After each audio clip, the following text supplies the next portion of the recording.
Hello বন্ধুরা, good morning আর ঈদ মুবারক। তো আমি মনিকা, আমার নতুন একটা ব্লগে তোমাদের সকলকে জানাই অনেক অনেক ওয়েলকাম আর অনেকটা ভালোবাসা। কেমন আছো তোমরা সবাই? আশা করছি ভালো আছো আর সুস্থ আছো।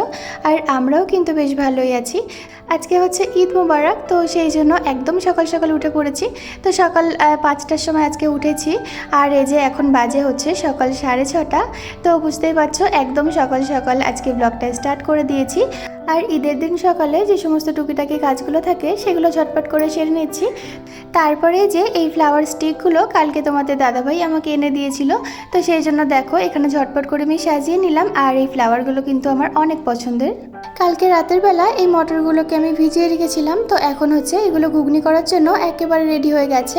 আর তারপরে এদিকে ঝরঝরে যে সেমাইটা সেটা রান্না করা হয়ে গেছে। তো সবার প্রথমেই এই সেমাইটা আমি রান্না করে নিয়েছি। তো এটা কিন্তু অনেক টেস্টি হয় খেতে। আর তারপরে দিকে পায়েসের জন্য দুধটাও আনা হয়ে গেছে, তো এটাও সকালবেলা তোমাদের দাদাভাই এনে দিয়েছে। আর এই যে দেখো পায়েসের চালটাকে আমি ধুয়ে ভালো করে ভিজিয়ে রেখেছি। তারপরে এই যে মটরগুলোকে ভালো করে ধুয়ে নিয়ে প্রেসার কুকারে তুলে দেব। আর এইদিকে দেখো এটা যে মানে দুধের সেমাই সেটাই রান্না চলছে। আর এবারে কিন্তু সেমাই রান্নার পরিমাণটা অনেকটাই বেশি। তো এবারে অনেক লোকজন আসার রয়েছে বাড়িতে, সেই কারণেই আর কি। তো যাই হোক, এই যে সেমাইটা রান্না চলছে। আর এই যে দুধের সেমাইটা কিন্তু পুরোপুরি নারকেলের দুধে তৈরি হবে। আর পায়েস রান্নার যে দুধটা সেটা হচ্ছে এমনি লিকুইড যে দুধ সেটা দিয়ে হবে। তো এই যে এখানে সেমাইটাকে প্রথমে ভেজে নিয়েছি। তারপরে যেটা রান্না করব সেটা হচ্ছে ঘুগনি। তো এই যে ঘুগনি করার জন্য প্রথমে মটরটাকে ভালো করে ধুয়ে নিয়েছি আর তার মধ্যে আলু কেটে দিয়েছি। তো তারপরে এই যে দেখো এখানে হচ্ছে প্রেসার কুকারে সেদ্ধ করে নেব, এতে করে কিন্তু ঘুগনিটা অনেক তাড়াতাড়ি হয়ে যাবে। কালকে রাতে মেহেন্দি পরে ঘুমাতে ঘুমাতে প্রায় রাত 1টা মতো বেজে গিয়েছিল। আর আজকে দেখো ভোর 5টার সময় উঠে পড়েছি। তো একদমই কষ্ট হচ্ছে না, কারণ আজকে যেহেতু ঈদ, তো ঈদের একটা খুশি রয়েছে মনের মধ্যে। আর একদমই ভোরবেলা উঠে পড়েছি। আর এটা কিন্তু আমি প্রত্যেক বছরেই করি, মানে ঈদের দিন ভোরবেলা কিন্তু আমি একদম মানে ভোরে উঠে যাই। আর মানে খুব আনন্দ হয় আর কি। আর এইদিকে রান্নার ফাঁকে আমি একটু মেহেন্দির কালারটা তোমাদেরকে দেখিয়ে দিই। দেখো মেহেন্দির কালারটা কত সুন্দর হয়েছে। তো আস্তে আস্তে এটার কিন্তু কালারটা অনেকটাই ফুটবে। আর এইদিকে তোমাদের দাদা ভাই, তারপর অয়ন, আমার দেওর, শ্বশুর মশাই সকলে কিন্তু নামাজ পড়তে চলে গিয়েছে। আর আমাদের মসজিদে ঈদের নামাজের সময় হচ্ছে সকাল 8টা। তো এখন বাজে সকাল 8টা আর ওনারা সবাই কিন্তু নামাজ পড়তে চলে গিয়েছে। আর এইদিকে দেখো সবার শেষে পায়েসটা রান্না হচ্ছে। তো মানে যাই হোক, পায়েসটা এত টেস্টি হয়েছিল কি বলবো। আর এদিকে দেখো কথা বলতে বলতে আমার রান্নাটা প্রায় হয়ে গেছে, সমস্ত রান্না। তো যাই হোক, এই যে প্রথমে এটা হচ্ছে ঝরঝরে সেমাই, আর তারপর হয়েছিল হচ্ছে দুধের সেমাই, পায়েস আর ঘুগনি, এই 4 রকম করা হয়েছিল। আর রাতের বেলা তো বিরিয়ানি আছে, তো তোমাদেরকে সবটাই শেয়ার করব, তোমরা ভিডিওটা দেখতে থাকো। তো যাই হোক, আমার রান্নাবান্না মোটামুটি কমপ্লিট হয়ে গেছে। আর এই যে আমি এখন ঘরটাকে মুছে তারপর স্নান করতে যাব। তারপর স্নান সেরে তারপর তোমাদের সাথে আবারও দেখা হবে। ইতিমধ্যেই কিন্তু সবাই নামাজ পড়ে চলে এসেছে। আর এই যে অয়ন দেখো রাস্তার মধ্যে একটু ঘোরাঘুরি করছে। আর আজকে কিন্তু ভীষণ পরিমাণে হ্যাপি, কি বলবো। এদিকে আমার স্নানটা হয়ে গেছে। তারপরে যে দেখো হালকা করে একটু রেডি হয়ে নিয়েছি। তো এখন যেহেতু কোথাও যাওয়ার নেই, বাড়িতেই থাকবো, তো সেই কারণে একটু হালকা করে রেডি হয়ে নিলাম। আর এই যে আমি একটা ছাপা শাড়ি পরেছি, আর সাথে একটু হালকা একটা মানে কানের পরেছি, আর সিম্পল একটা চেন পরেছি। তো জাস্ট এই আর কিছু নয়। তো যাই হোক, এই যে তোমাদেরকে দেখিয়ে দিচ্ছি শাড়িটা। তো শাড়ি পরে আমাকে কেমন লাগছে তোমরা কিন্তু অবশ্যই আমাকে কমেন্ট করে জানাবে। আর আমাদের মসজিদের সামনে এই যে কিছু দোকানপাট বসেছিল, আর সেখানে ফুচকাও বসেছিল। তো তোমার দাদাভাই বললো চলো একটু ফুচকা খেয়ে আসি। তো সেই কারণে দেখো তোমাদের দাদাভাইয়ের সাথে একটু ফুচকা খেয়ে এলাম। আর তারপরে যে আমাদের মসজিদে দেখো কত সুন্দর করে সাজিয়েছে। আর এই যে রাস্তাটাও দেখো কি সুন্দর লাগছে।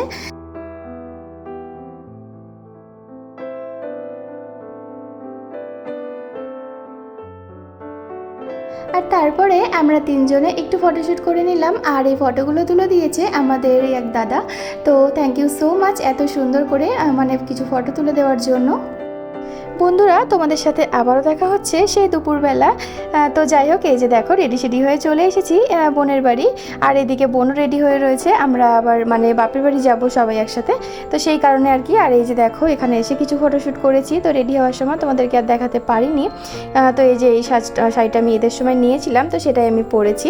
আর শাড়িটা কেমন হয়েছে তোমরা কিন্তু অবশ্যই আমাকে কমেন্ট করবে। আর এই যে বোনের বাড়ি আসা মাত্রই ও দিয়ে দিয়েছে হচ্ছে সেমাই, তারপর হচ্ছে ফ্রুটি, তারপর ঘুগনি, লুচি, মাংস এই সমস্ত কিছু দিয়েছিল, যেগুলো ঈদের সময় দেওয়া হয় আর কি। তো এই যে ও রেডি হয়ে গেছে, আর তারপরে এই যে আমরা এখান থেকে খাওয়া দাওয়া করি, তারপরে আমরা বেরিয়ে যাব আর আমরা চলে যাব হচ্ছে বাপের বাড়ি। আমাদের সাথে আমার ভাইও গিয়েছিল, তো ও প্রথমেই আমাদের বাড়িতে এসেছিল, তারপর ওকে নিয়ে আবার বোনের বাড়িতে গিয়েছি। তো বোনের বাড়ি থেকে আবারও বাপের বাড়িতে চলে আসবো। তো সবাই মিলে আমরা একটু ঘোরাঘুরি করছিলাম, যেহেতু একটা দিনই তো ঈদ, তো একটু না ঘুরলে কি আর ভালো লাগে বলো তো। আর এখানে এসে আমার অয়ন তো কোল্ড ড্রিঙ্কস খেতে ব্যস্ত হয়ে গেছে দেখো। আর ও কোল্ড ড্রিঙ্কস খেতে এত ভালোবাসে কি বলবো, আর যেহেতু গরমকাল সেজন্য আরও একটু বেশি ভালো লাগছে ওর। অয়ন, ঈদ মুবারক। সবাইকে বলো, সব বন্ধুদেরকে বলো ঈদ মুবারক। এদিকে তাকিয়ে বলো ঈদ মুবারক। বন্ধুরা, এতক্ষণ পর্যন্ত আমার ভিডিও দেখে ভিডিওটা তোমাদের কেমন লেগেছে তোমরা কিন্তু অবশ্যই কমেন্ট করে জানাবে। আর ভিডিওর মধ্যে যদি কোনো কিছু তোমাদের ভালো লেগে থাকে তাহলে কিন্তু লাইক করতে ভুলো না। আর এই যে দেখো আমি হাতে কতটা করে কাচের চুড়ি পরেছিলাম। তো ঈদের দিন কিন্তু কাচের চুড়ি পরতে বেশ ভালোই লাগে, আর আমাদের আশেপাশে সবাই কম বেশি কাচের চুড়ি পরে থাকে। ঘোরাঘুরির পর্ব শেষ করে সবশেষে বাড়িতে চলে এলাম। আর এই যে বাড়িতে এসে আমি কিছু রান্নাবান্নাও ছিল সেগুলো সেরে নিয়েছি। তো বাড়িতে এসে বিরিয়ানি বানিয়েছিলাম, সেটার ভিডিও তোমাদের সাথে শেয়ার করা হয়নি। তো যাই হোক, সন্ধ্যাবেলায় তোমাদের দাদা ভাইয়ের কিছু বন্ধুবান্ধব এসেছিলো, তো তাদের জন্য এই যে খাবারগুলো আমি রেডি করে দিচ্ছি। এদিকে টিভিতে খেলা চলছে, আর সেটা দেখতে দেখতে রাতের ডিনারটাও সেরে ফেলা হচ্ছে। তো যাই হোক, আজকে রাতের খাবারে ছিল বিরিয়ানি, তো সেটাই আর কি খাওয়া দাওয়া চলছে। সকলের খাওয়া দাওয়া হয়ে গেছে, তো আমি আর তোমাদের দাদাভাই খেতে বাকি ছিলাম। তো এই দুজনে খেতে বসে পড়েছি। আর আজকের বিরিয়ানিটা কিন্তু দারুণ টেস্টি ছিল। যে বন্ধুরা আমার চ্যানেলে নতুন রয়েছে, চ্যানেলটিকে এখনও সাবস্ক্রাইব করোনি, তাদেরকে আমার চ্যানেলটিকে সাবস্ক্রাইব করে পাশে থাকার অনুরোধ করব। আর যারা ইতিমধ্যে সাবস্ক্রাইব করে ফেলেছো তাদেরকে অসংখ্য ধন্যবাদ।